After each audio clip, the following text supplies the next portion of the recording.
Quisiera hacer un comentario breve nada más, porque recordarán ustedes que este medio digital que ha hecho del chisme un formato más periodístico, cuando justamente se dedicó a publicar informes filtrados sobre el caso León de Troya y que puso en evidencia además de esta trama de corrupción y de vinculación del gobierno de Lazo con Danilo Carrera y a su vez a través de Cherres con la mafia albanesa, etcétera, etcétera, etcétera. Jenny Bejarano, un abrazo desde Guayaquil, perdón por ser tan despistado.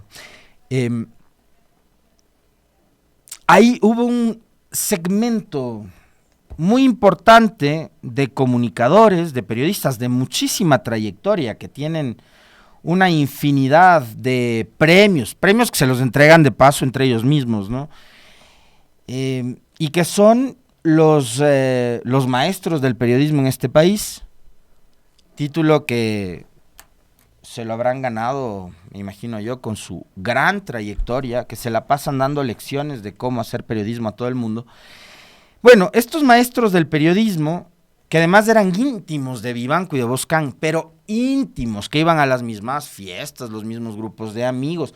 El mismo Vivanco decía que invitaba a chupar en su casa a fulanito, a sultanito, en alguna entrevista le escuché que dijo una cosa de esas, y después todos estos maestros del periodismo terminaron señalando con el dedo a la posta diciendo que lo que estaban haciendo no era periodismo, que se estaban basando en presunciones y que habían publicado un informe que era reservado, que era información secreta. Los mismos que aplaudían cuando a Julian Assange por haber publicado los documentos filtrados a través de Wikileaks de las embajadas de los Estados Unidos sobre los excesos cometidos por el gobierno de los Estados Unidos durante la época de George W. Bush y de Barack Obama, el ganador del Nobel de la Paz, ya, estos mismos que festejaban cuando Assange, aquel 11 de abril, lo sacaban a patadas y arrastras de la Embajada de Ecuador en Londres, por haber, en ejercicio de su plena libertad de expresión, publicado los informes de las embajadas gringas, donde se hablaba de todos los excesos de la guerra cometidos por Estados Unidos, ya, son los mismos que acá en Ecuador cuestionaban a la posta por haber publicado un informe que les filtraron. Y que quien les filtró el informe fue además Villavicencio. Entonces, eso ya no era periodismo. Y después, cuando empezaron a sacar las grabaciones de Cherres con no sé quién, en donde hablaban del seguimiento que había que hacerle a Boscán, a su familia, una cosa espantosa, ¿no? Una cosa que además hacen solamente las mafias. Tampoco era periodismo, eran chismes. Pero ahora, esa misma prensa que criticaba el chismerío fomentado por la posta en torno al gran hermano, o al gran padrino, o al gran cuñado, a este informe León de Troya, es la misma prensa que está publicando en radio, en televisión, en medios digitales y transcribiendo en medios escritos las famosas conversaciones que se han divulgado en los últimos días y que ustedes saben perfectamente bien a quienes tienen como personajes o protagonistas.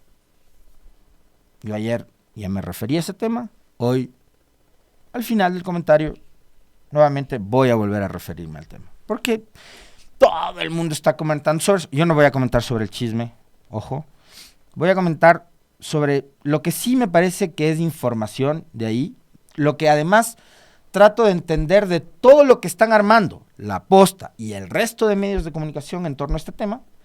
Es mi opinión personal, es lo que yo analizo superficialmente de lo que veo, pero que también tiene mucho que ver con la experiencia que uno tiene en el periodismo, de lo que he aprendido estos últimos años, del rol político que juega también el periodismo y los periodistas, y vamos a ver si coincidimos o no con eso, ¿ya? Y obviamente yo también quiero leerles a ustedes sus comentarios sobre lo que pasa en este país. No podemos desentendernos de eso, ok. Pero tampoco podemos desentendernos de lo que está pasando en el Ecuador y que afecta de forma más directa que la conversación entre políticos, conversaciones además grabadas de forma ilegal, y que le afectan a usted y que le afectan a sus negocios. Lo conversábamos la semana anterior con uno de nuestros invitados. Lo que nos afecta a nosotros. Desde ya se están haciendo una serie de recomendaciones a través de publicaciones de prensa, spots publicitarios, para que usted y para que nosotros ahorremos energía. ¿Por qué? Porque como ustedes escucharon el otro día, a este gobierno no le interesó ni un poquito invertir en la repotenciación de las hidroeléctricas, en darlas mantenimiento o invertir para evitar cortes de electricidad, invertir en termoeléctricas. Y resulta que ahora quienes vamos a tener que pagar los platos rotos somos los ecuatorianos, cuando tengamos que soportar, como en días anteriores, cortes energéticos, lo cual, digamos, no solo le deja a usted en casa sin poder, si es que tiene, sin poder utilizar su cocina de inducción, sin poder utilizar el calentador de agua, sin poder utilizar ningún artefacto eléctrico, sin poder cargar su celular para que se informe de los chismes a través de los TikToks. Muy gentil el café, gracias. Entonces, sobre eso no se está hablando, porque ahora nos tienen comentando sobre los chismes de grabaciones totalmente ilegales de conversaciones telefónicas. Sobre eso nos tienen hablando. Pero no hablamos de los apagones eléctricos en el país, que tienen como principal responsable al gobierno de Lazo y al ministro encargado de los temas de energía. Y son pocas las voces y son pocos los medios de comunicación que le están dando cobertura a este tema tan importante. Como que si los medios de comunicación, las radios, los canales de televisión, los medios digitales no utilizarían electricidad, ¿no? Parecería que acá más importante es hablar del chusmerío, más importante es hablar de cualquier otra cosa, lo cual es lamentable. Y yo quería empezar citando eso porque me llama profundamente la atención, ¿no? O sea, de hecho, yo creo que permanentemente, no solo porque estamos atravesando una época de estiaje, supuestamente, pero que, insisto, tiene que ver con la falta de previsión del gobierno nacional, de no haber invertido en la repotenciación de las hidroeléctricas, en no haber invertido en lo más elemental, el mantenimiento de las hidroeléctricas. A esta sarta de malagradecidos que no reconocen que hubo un gobierno que metió toda la plata del mundo posible para poder tener condiciones, incluso hasta para exportar electricidad por primera vez en el Ecuador, no les dio la gana de invertir en el mantenimiento de las hidroeléctricas, tampoco en las famosas termoeléctricas y demás, ¿no? Pero en vez de estar hablando de eso, hablamos de otra cosa. Pero yo sí quería mencionarles ese tema porque es algo que me genera una enorme preocupación, porque estamos en pleno siglo XXI, esto es 2023, no es 1995.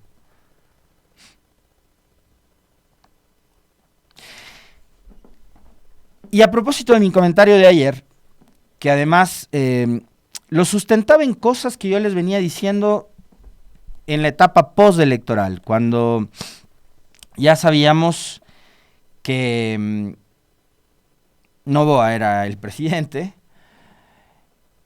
y que finalmente elegimos los ecuatorianos. Digo elegimos porque es el presidente que tenemos, no porque yo haya votado por él, porque no, ustedes saben perfectamente que no es así, ¿no?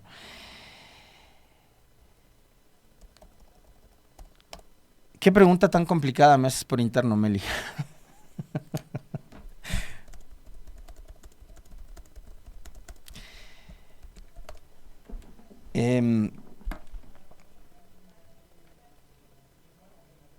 A Noboa no le vimos nunca dar un discurso que envuelva, que seduzca a las masas, a la gente, tampoco, ni siquiera en el debate, me parece que dejó algo de material como para decir, No, o sea, a mí nunca me pasó eso, no me pasó eso. Y en este país hay políticos que sí, o sea, digamos, uno escuchaba a algún político de antaño dar un discurso en la tarima y uno decía, pero bueno, también acá tuvimos políticos.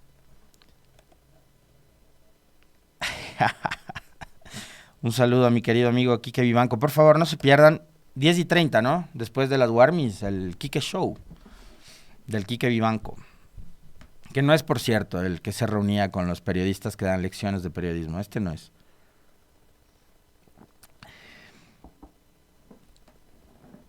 Entonces, cuando ya le elegimos los ecuatorianos, o el 52% que votó por él, a Daniel Noboa, me quedaba esa duda de si ya como presidente electo y más adelante como presidente en funciones va a seguir con esa manera de ser, de esquivar, de subirse a la tarima, por ejemplo, como lo hizo acá en Rumiñahui, después de que hubo personas que lo esperaron por 3 horas, dar un discurso de 3 minutos e irse. Y ahora que ha estado de gira, yo les comentaba ayer, lo único que se sabía es de la visita a la Embajada de Ecuador en Colombia, pero no se sabía nada más. Y parecería que, no, obviamente, no porque yo lo haya comentado ayer, sino porque esto, yo vi a algunos colegas periodistas que durante los últimos días lo mencionaban en sus redes sociales, y por quiénes son estos periodistas, yo intuyo que seguramente son de los que votaron por Noboa. Pero que ya se estaban cuestionando por qué Noboa guarda tanto silencio en una gira internacional y por qué su equipo de comunicación no está promocionando los resultados de esta gira. Entonces, ayer por fin rompió el silencio el presidente electo Daniel Noboa y subió, después de que su último tuit fue el 20 de octubre, el que les mencionaba yo ayer, 3 días después, sube un nuevo tweet a sus redes sociales y también si puedes verte el TikTok, Meli, sería genial. Lo subió ayer al TikTok Daniel Noboa, como para que vean, porque además no hay mucho contenido, son unas pastillitas muy cortas de lo que él dice en estas reuniones que ha mantenido, entiendo que en Italia, pero no da muchas más luces ni información. Entonces el tweet dice: ponemos en marcha el nuevo Ecuador. Nos hemos reunido con el Instituto Ítalo Latinoamericano para tratar temas referentes al combate del crimen organizado, lavado de activos y manejo de cárceles. Esto enriquecerá nuestro plan Fénix, que busca restablecer la seguridad y la paz en el país. Es un buen mensaje, ahí están las fotos. Es un buen mensaje, creo yo, porque aborda el tema de seguridad, que es el que en los estudios de opinión aparece como una de las principales inquietudes o de las principales urgencias que tiene el país y que tenemos los ciudadanos en Ecuador.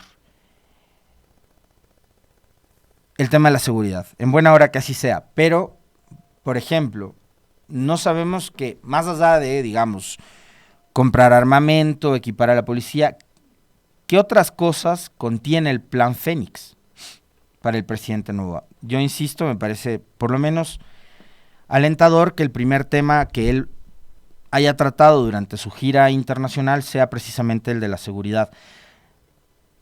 La revista Forbes da información también sobre esta gira y dice: Daniel Noboa mantiene agenda en Italia, el presidente electo se reunió con la secretaria del Instituto Italoamericano, que es lo que constaba en su tuit, y ratificó que convocará una consulta popular. El presidente electo, Daniel Noboa, continúa su gira en Europa. Este lunes 23 de octubre del 2023 mantuvo en Roma una reunión con Antonella Cavallari, secretaria general del Instituto Italoamericano, donde trató temas sobre seguridad. En la cita, Noboa pidió asesoría en materia referente al combate al crimen organizado, lavado de activos y manejo de cárceles. Según un comunicado, en la sala de prensa del mandatario electo también tiene previsto reunirse con migrantes en Italia. Bien que se reúna con los ecuatorianos, con la comunidad de compatriotas que viven en Italia, parece perfecto, parece un acierto del presidente Noboa. Una de las prioridades de su plan de gobierno es la de dar seguridad a los ecuatorianos, por lo que creó el Plan Fénix, para crear una central única de inteligencia. El CIES existe, seguramente le van a cambiar de nombre, le darán otro tipo de estructura, pero hay una central de inteligencia que está manejada por Fausto Cobo. Ahí sí ya pongamos en tela de duda qué tan inteligente es la central. Y equipar con armas y tecnología a la Policía Nacional y las Fuerzas Armadas. Una vez que asume el mandato, además, Paralela pondrá en la consulta popular para que se reforme el rol de las Fuerzas Armadas para dar garantías a sus miembros en el combate contra la delincuencia. Que este es un tema que, digamos, ya fue consultado por el señor Lasso y que adicionalmente está o estaba en trámite, deberán nuevamente retomarlo los nuevos legisladores cuando se posesionen. Hay una reforma o enmienda de corte constitucional, de carácter constitucional, que estaba en manos de la Asamblea, pero que se quedó trunca cuando el señor Lasso brillantemente a la Asamblea, que estaba tramitando las reformas para que puedan los militares salir a patrullar y dar seguridad, ¿ya? El presidente Lasso brillantemente mandó a la Asamblea a la casa. Entonces ahí quedó el trámite de la reforma. Una vez que asuma el mandato, ¿no? Propondrá esta consulta. Noboa también ha ofrecido atender otros temas como salud, educación y empleo a sectores marginales que están siendo azotados por bandas delincuenciales que han reemplazado al Estado. Noboa viajó a Europa el jueves pasado en la noche para mantener una agenda privada con posibles inversionistas. Durante su traslado en vuelo comercial se encontró con algunos ecuatorianos a quienes les dijo: vamos a trabajar juntos para cambiar este país que tanta necesidad tiene, dijo el presidente electo a los ecuatorianos, según el comunicado de prensa. Como parte de la gira también estuvo en Madrid, España. De eso, por ejemplo, no tenemos mayor información. Digo, nos encantaría conocer con quién se reunió, qué temas trató, si se reunió en España, donde hay obviamente una comunidad de ecuatorianos mucho más grande que la que seguramente hay en Italia, saber si se reunió con los compatriotas en España, de qué habló con ellos, etcétera, etcétera, ¿no? Pero de eso no hay nada. Tiene previsto también viajar a los Estados Unidos. El martes 17 de octubre arrancó el proceso de transición con el mandatario Guillermo Lasso, etcétera, etcétera. Bien. Al menos eso, ¿no? O sea, ya algo se conoce. Tenemos el TikTok, me dice la Meli, podemos ver, porque también una de las redes más potentes que tiene Daniel Noboa no es precisamente la cuenta de X o de Twitter, donde tiene 227,000 seguidores, sino la cuenta de TikTok, donde ha superado ya el 1.200.000 followers. Así que hágale. Parte de los crímenes y de la muerte violenta que están ahí, vienen de la zona 8. Debemos de identificar también cómo controlar la que exista menos violencia. Estamos viviendo una época difícil del mundo. Esperemos poder salir adelante juntos y con cooperación.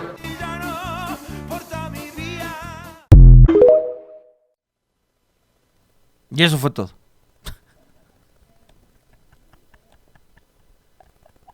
Si así iban a ser las cadenas nacionales, a favor.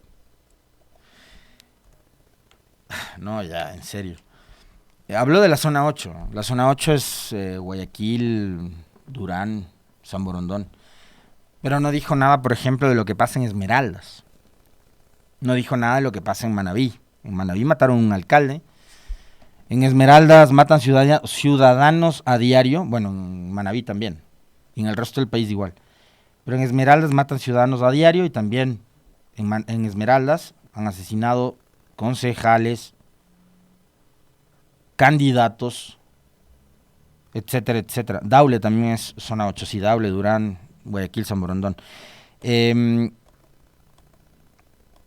Entonces me parece que es como muy, muy escueto el mensaje, como que no tiene mucho contenido, y me parece que no, en ese TikTok por lo menos, que es una de las redes sociales que más utiliza el presidente Noboa y que más resultados le ha dado para promover sus productos comunicacionales, que no necesariamente les llegaron más a los jóvenes. Ya vamos a ver, hay unos datos interesantísimos que ayer los publicó.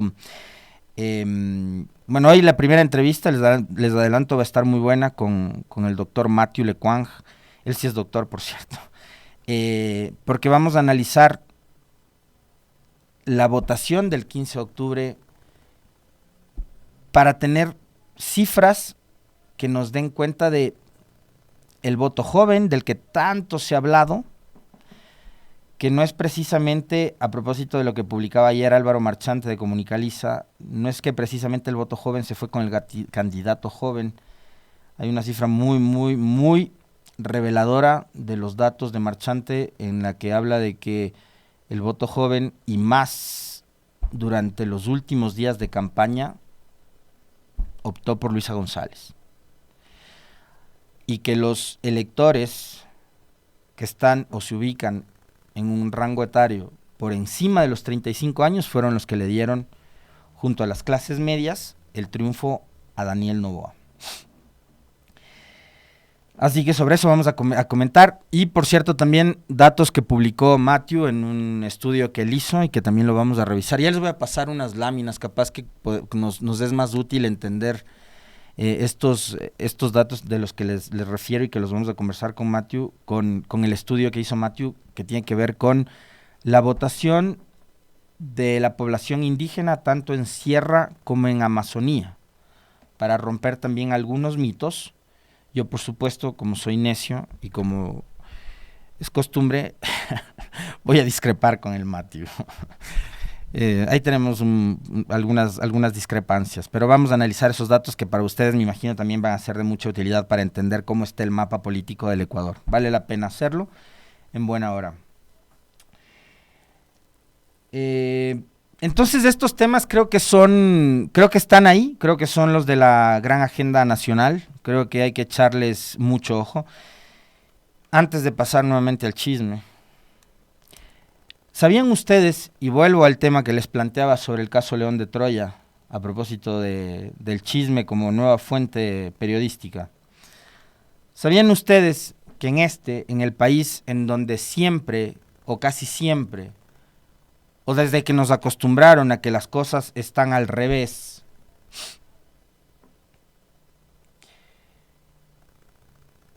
resulta que quienes primero van a ser sancionados en el caso León de Troya son precisamente los policías que se encargaron de investigar a Danilo Carrera y a Rubén Cherres? ¿Sabían eso? Bueno, les cuento. Esta nota, por cierto, ustedes la pueden encontrar en la página web de radiopichincha.com. Abren sumario administrativo contra policía que investigó el caso León de Troya. Stalin Raza, abogado del policía que investigó el caso León de Troya, señaló que se abrió un sumario administrativo contra su defendido Rodney Rangel. Se concretó la amenaza de Juan Zapata y se inicia oficialmente la persecución a los oficiales del caso León de Troya. Inicia sumario contra Rodney Rangel. Con la misma velocidad aclaren las relaciones de Guillermo Lazo con la mafia albanesa. Es lo que escribió Stalin Raza, abogado de los policías, en su cuenta de Twitter o de X la noche de ayer lunes 23 de octubre. Estoy todo confundido de fechas. El pasado 12 de octubre, Juan Zapata, ministro del Interior, se refirió a las declaraciones del teniente de la Policía Nacional, Rodney Rangel, sobre el caso León de Troya y los presuntos vínculos del gobierno de Guillermo Lazo con la mafia albanesa. Él tendrá que asumir lo que ha dicho, porque no solo hay que dar información pública, sino saber demostrarlo.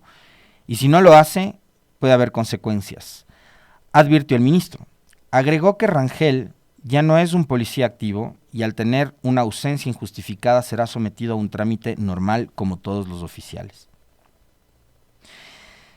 ¿No les parece a ustedes, porque digo, lo primero que se me viene a la cabeza en este caso es que si hubo un informe sobre un caso tan grave y tan delicado, lo que correspondía es que sobre la base de dicho informe se generen procesos serios de investigación.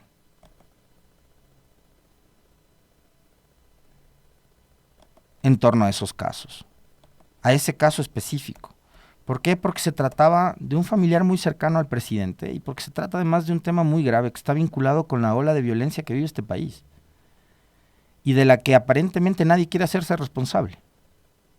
Pero resulta que no, que en este Ecuador, en donde todo está al revés, terminan siendo los policías que entregaron el informe después de un largo proceso de investigación, los que van a ser sancionados.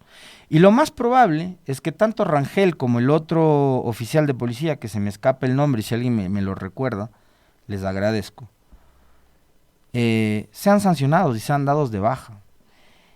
Y para los cuales, de momento y de lo que conozco, hay cero protección en materia de seguridad. Cero. El país al revés. Los que investigaron el caso León de Troya, siendo ahora los investigados y por sobre quienes va la policía, ¿no? Mientras los que pidieron ocultar el informe, archivar el informe, tapar el informe porque le afectaba la imagen del presidente Lazo, su gobierno, bien gracias. Bien gracias. Carlitos, por ahí se prendió una alarma que me está haciendo ruido. Vuelvo al chisme, ¿no? El mayor Erazo, gracias, don Cecitar Armando, un abrazo, amigo.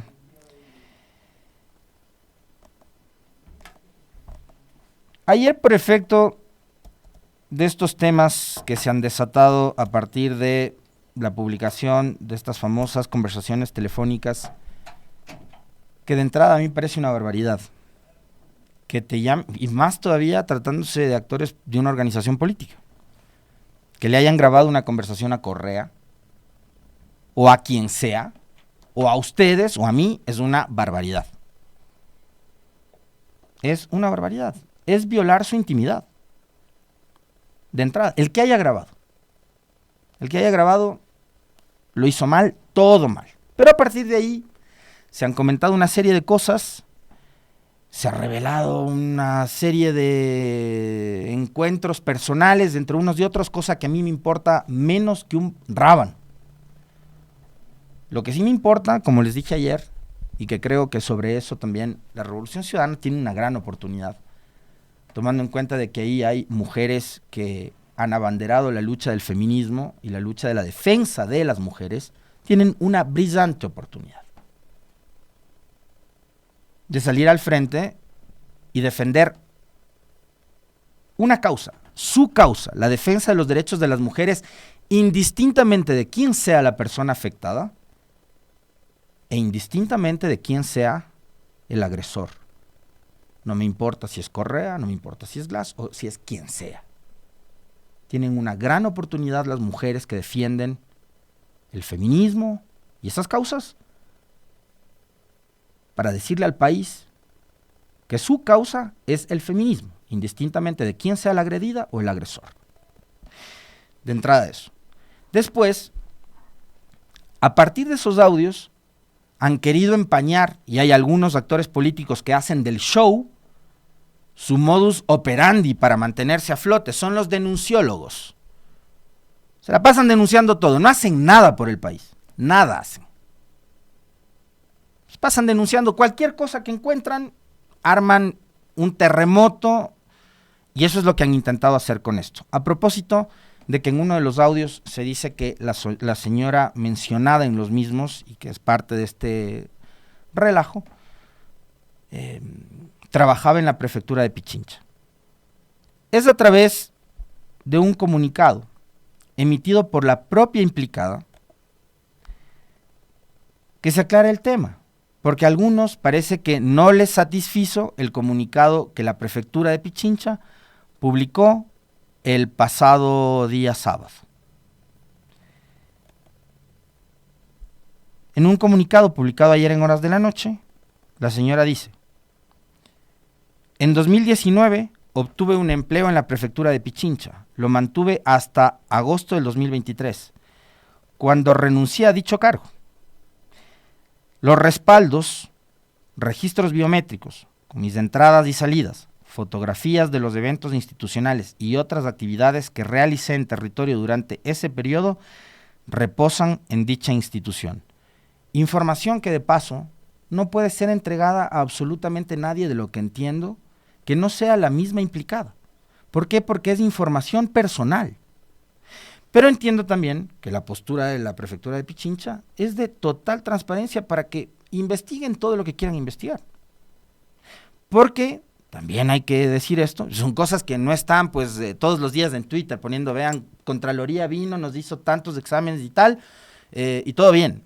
Contraloría, a la administración de Paola Pavón, le ha hecho 3 exámenes especiales sobre tema de contratación. De lo que entiendo, incluido el contrato de la señora. Y nunca han encontrado ninguna ilegalidad, ningún inconveniente, ni nada. Y en el comunicado del día sábado, en donde la prefectura aclara que la señora sí trabajó en la institución, de noviembre de 2019 a agosto de 2023, no desmiente el hecho, señala que ella trabajaba además siguiendo todas las recomendaciones que había hecho Contraloría. Suficiente. Y otra cosa, ¿por qué tendría? Pues que aquí todo, como les digo, todo está al revés, todo. ¿Por qué tendría una institución que bajarse al albañal al que han trasladado este caso de un chisme a aclarar algo que se dice en una conversación de una grabación telefónica que es ilegal? ¿Por qué los mismos medios de comunicación que le exigían y los periodistas, que ahora son jueces de la moral, que le exigían a la prefectura que salga a dar la cara, que sean serios, pórtense serios? ¿Por qué no iban a la fuente, la que habló del caso, en un audio grabado de una conversación telefónica personal?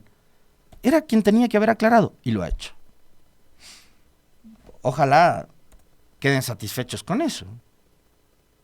Seguramente no, porque como en este país vivimos del escándalo, lo que más nos gusta es del escándalo, estarán ahí, y dirán que no satisface. Y seguirán con el tema del piponazgo y con lo que les salga del estómago sin tener ningún tipo de prueba, ningún tipo de argumento que no sea el afán de seguir alimentando el chisme y seguir alimentando el show político, que es lo que les decía yo hace un momento, lo que alimenta la imagen de figuras que hacen de ese su modus operandi para mantenerse a flote en la política. Y es por eso también que la política en este país ha caído en unos niveles tales que la gente ya no cree en la política. Le fastidia la política por cosas como estas. Por creer en el primer meme que sale en Twitter, por creer en el primer meme drop que sale en Facebook, en Instagram, en TikTok, por creer lo primero que circula en un teléfono, en un chat de WhatsApp.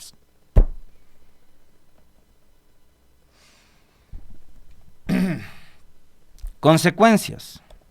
Ayer, el señor Ferdinand Álvarez, a través de una carta dirigida a la presidenta del Consejo Nacional Electoral, ha presentado su pedido formal de desafiliación al Movimiento de la Revolución Ciudadana al que pertenece aproximadamente desde 2020. En las próximas horas explicaré los motivos de esta decisión. A la militancia, mi gratitud y cariño sincero, siempre firma Ferdinand Álvarez. Esto ocurre antes de que se posesione como asambleísta. Y acá me parece que tiene que entrar nuevamente en discusión la posibilidad de reformar el Código de la Democracia. ¿Para qué? Si usted ganó una curul o un curul por una determinada organización política, sea consecuente con sus electores, y más ahora que el voto en plancha, que es una dictadura. Para mí el voto en plancha es una dictadura. ¿Ya? El señor constaba en una lista y votaron seguramente gente por él, pero también votaron por el segundo, por la segunda, por el tercero, por la cuarta. Entonces los votos seguramente no todos eran para él únicamente, pero él se pertenecía a una organización política. renuncia a la jefatura de bancada y también pide que se desafilie del movimiento político, ¿no? Que renuncia a su condición de militante, de adherente del partido. En algún momento tendrá este país también que debatir una reforma a la democracia que incluya un tipo de sanción para quien gana por una tienda política y a portas de que se instale la asamblea, como recibes llamada del ministro o ministra de gobierno que le va a ofrecer tal cosa, o por la razón que sea. Estoy poniendo cualquier ejemplo, porque esto ya pasó en 2021 y pasó antes, y pasó antes, y pasó antes, y pasará en adelante, y en la próxima asamblea, y en la próxima asamblea, ¿ya? Entonces, para que a la gente no le engañen, estos que llegan por una tienda política y a puertas de instalarse la asamblea se desafilan y van por otra, en serio, señores legisladores, en sus manos está proponer una reforma que incluya una sanción para quienes ganan por una tienda política, engañan a sus electores y después van y simplemente camisetazo.